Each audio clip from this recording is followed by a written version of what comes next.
With Bluetooth streaming audio, you can access and play audio files from your compatible Bluetooth device through the vehicle's audio system. It is necessary to set up the wireless connection between a compatible audio device and the in-vehicle Bluetooth module before using Bluetooth audio. To connect your device to the system, the vehicle must be stationary.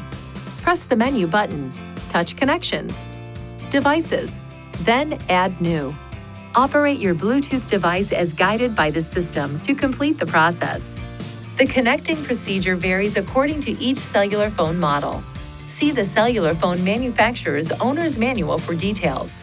When your device is connected, you can turn Bluetooth audio on or off by touching this key.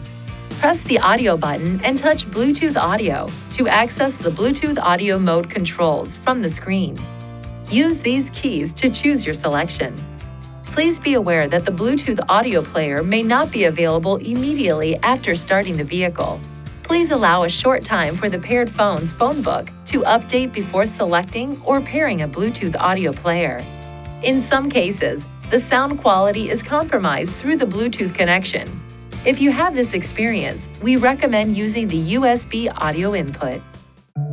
Please see your Nissan Connect Owner's Manual for important safety information, system limitations, and additional operating and feature information.